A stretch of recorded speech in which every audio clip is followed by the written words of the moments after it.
are you? It's so nice to be speaking with you. Well, thank you, and likewise.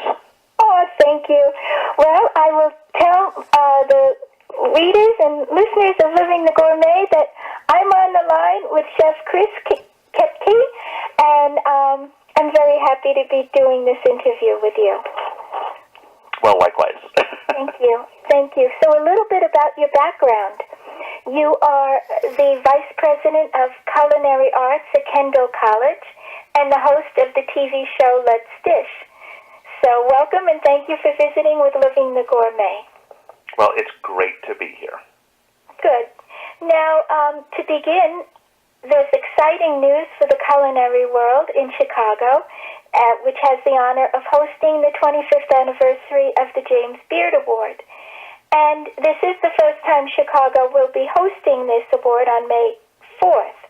So would you like to tell a little bit about that, the planning, the hosting, and maybe... Sure.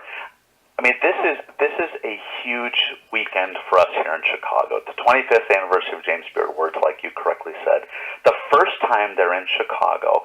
And what that means is that we're going to have great chefs from all over the country who will be descending on Chicago, not just for the awards, but lots of other events going on. And, of course, they're going to be experiencing our food and culture here in Chicago. For us at Kendall College, it's a big weekend. I mean, we are the #1 culinary and hospitality school here in Chicago, and we're doing a lot of things with the James Beard Award, so it's going to be very busy for us, and it's been a really, really good year for us because we have 5 of our alums who were semifinalists and 2 of our alums who have gone on to be nominees. So we are crossing our fingers that their names are read aloud on Sunday night as they announce the winners. Oh, that sounds exciting. That sounds wonderful, and the food is probably going to be out of this world. Oh, yeah. Not probably, but I'm sure. And I would like to ask you about food trends that you might see from these nominees for the James Beard Award. What are you noticing any pattern or anything like that? Well, the first one is kind of an interesting statistical piece, and that is if you look at the category of rising star, this basically means those up-and-coming chefs. In years past, about 50% of the nominees were people who had been there before, or I should say of the semifinalists, had been there before, relatively around 14.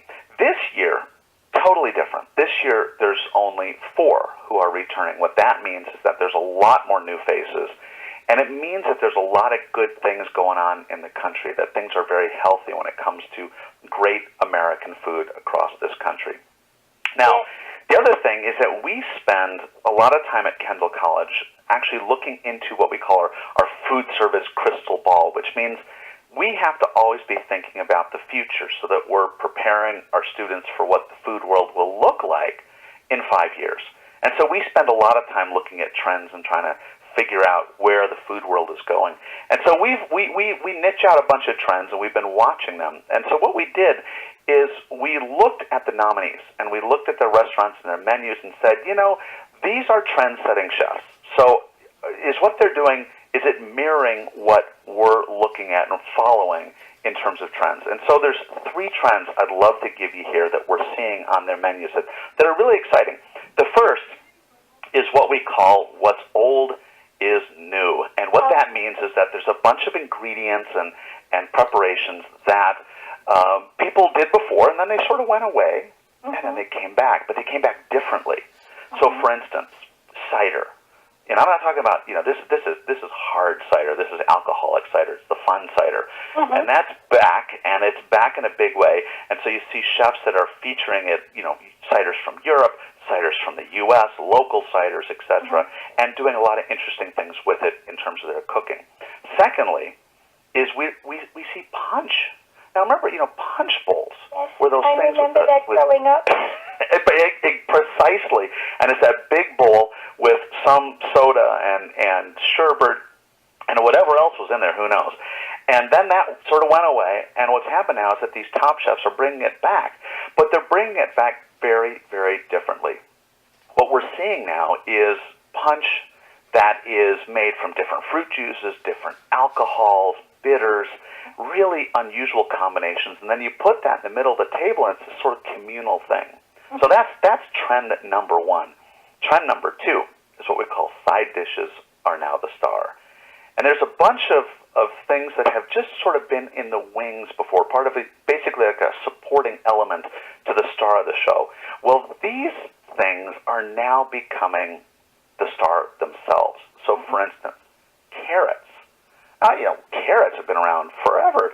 And, growing up, we would see them on the, next to pot roast or something. And now what chefs are doing is they're looking at carrots and they're putting them in the limelight. So we're seeing things like smoked carrots or roasted carrots with a miso glaze. We're even seeing carrots show up as dessert.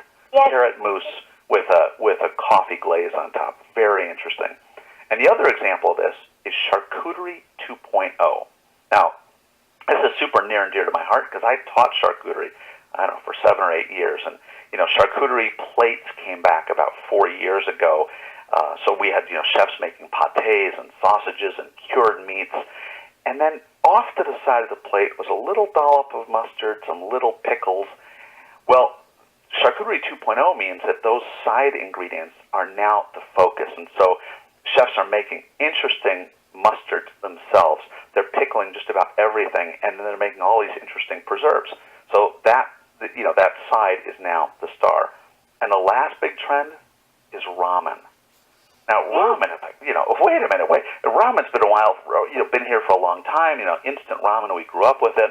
But about 3 or 4 years ago, chefs started to put ramen on their menus, and they started to do some really interesting things with it. Now, what we're seeing is that ramen isn't just a trend. What we're seeing is that it is a mega trend. It's going to be around for a long time. It's only growing in strength and in popularity.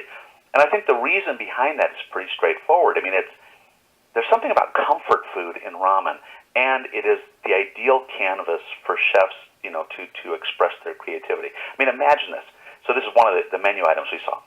Smoked white cabbage, scallions, miso, crispy prawns, roasted pork broth, and of course the noodles. I mean, it just, it makes you want to salivate. Sounds good.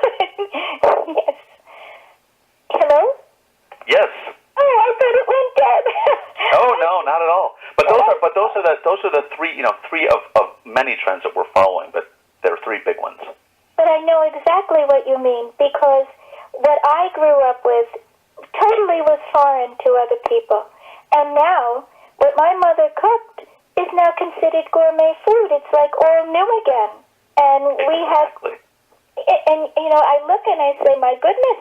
I grew up, my mom didn't know she was a gourmet cook. And it's very true. What's old is now new again and quote-unquote gourmet. So I would also like to ask you, what does it take to get to this point for a chef, an up-and-coming chef, to be nominated for this award? Like, what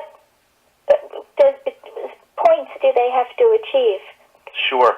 Well, it's basically 3 things. It's having the right attributes.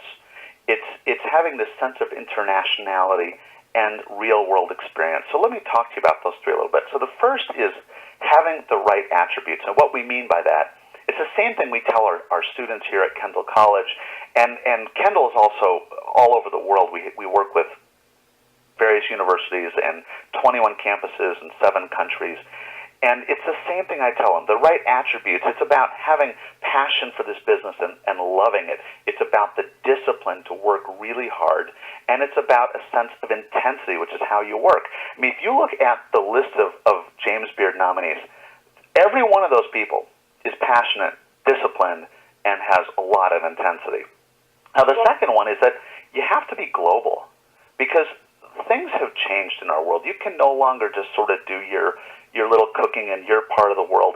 We're part of a larger global community, and never has it been so easy for communication across the world to happen. And so, one of the things we do here at Kendall is we focus on that. Not only that we have schools all over the world, but in addition to that, on our campus here in Chicago, we have 50 to 60 nationalities of students, because it's so critical that they understand how to function in this multicultural, and very international world. The last is you have to have great real-world experience. Now, this is something especially for culinary students because it's great to learn in a kitchen, where you're learning how to make different preparations, but you have to have this infusion of real world. And so what does that mean? Well, at a place like Kendall, it means that we have 3 kitchens, and the students are going to be in each one of these kitchens. I mean, in one of these kitchens, they serve up to 400 people in 1.5 hours. And in another one, it's a fine dining restaurant that's actually a public restaurant in the Michelin Guide here in Chicago. That's real world. That's where you learn things like teamwork and timing and how to deal with some of the stress of our business. And then you move into internship, and it's critical that you have a great internship at a place that's going to push you, at a place where you're going to learn a lot. And that's something we also focus on. We're not going to send our students to just any restaurant. They have to go somewhere that is going to really give them a great educational experience. And I'll also add, it's nice for us because we have more restaurants that want our students than we can possibly give them. That's a great position to be in. And then lastly, when you graduate, this is where you need to seek out people like the nominees and semifinalists of the James Beard Awards, because these are the people who know what it takes to achieve that level of expertise. And so you want to position yourself to work for these chefs, because that's how you're going to really move forward in your career. It's about finding that great restaurant with lots of great experience. Right, and the food has to be fresh and local, and people want to come back for more. And I just wanted to ask you actually 2 more questions, if you will, Chef. Sure.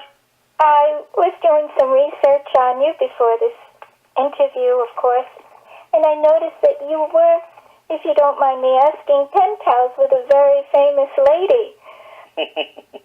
Yes, I was. And I just thought that was so nice and really sweet of both of you, Julia Child and yourself, that you remained friends throughout the years. It's so that was, I thought, wonderful, and it showed your passion from such a young age for the food I world. will tell you about that, which is really interesting, is that I first wrote to Julia Child probably when I was 15.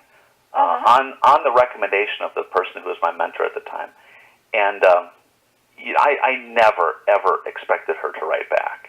And the fact that she did, and we actually wrote back and forth for a couple of years, and she always responded to my letters. And I had a chance actually a number of years later to sort of reconnect with her, and in one instance to publicly thank her in front of about 1,500 people. And I will tell you, the thing about Julia Child, and the thing that is my lasting memory of her and her legacy, is just the real person that she was. I mean, what you saw on television, that was her. Yeah. And she had a heart of gold. I mean, I always sort of think about this, and I say, why did a person who was that famous need to respond to some 15-year-old kid who grew up in a small town in Indiana? And the reality is, she didn't have to respond. There was nothing in it for her whatsoever. But the fact that she did just, again, speaks to who she was. And the fact that she was nurturing a future chef. Absolutely. And feeding your soul for what you are today. And I think that was such a sweet story. I had to ask you. And one more. What would you like the readers and listeners of Living the Gourmet to take away from our talk today? Well, I think when I think about the James Beard Awards being here in Chicago, I mean, obviously, it's a really exciting time for us. Mm-hmm. But for me personally, in the world of education and culinary education, for me, it's really about walking down the halls here at Kendall. And, James Beard Awards, obviously, they're about looking to the future. They're about helping that future become well-known and empowered to do great things. And I just can't help but looking but to look at our students and wonder, where are these people going to be in 10 years, and what responsibilities will they have, and how will they be changing the food world and be the next generation of leaders. And of course, now I really can't help but look at them and say, and which one of you will be those nominees that we'll be celebrating and bragging about a bunch of years from now? That's really the great part of education, and I think that's my big takeaway. Oh, well, I wish you a wonderful weekend coming up, and I'm sure it'll be exciting, and there'll be so much good food and good feelings this weekend. And I want to thank you for visiting with Living the Gourmet and allowing me to interview you for this event. So, well, thank you very much. And, if anybody's interested in learning more about Kendall and about the trends and all this James Beard activities, just please go to our website, which is Kendall, KENDALL.edu. And it has been a real pleasure talking with you. Well, thank you, Chef, and have a wonderful weekend coming up. I will indeed. Thank you, and it was nice meeting you and talking with you. Thanks. Have a Bye-bye. good day. Bye-bye Thank now. you.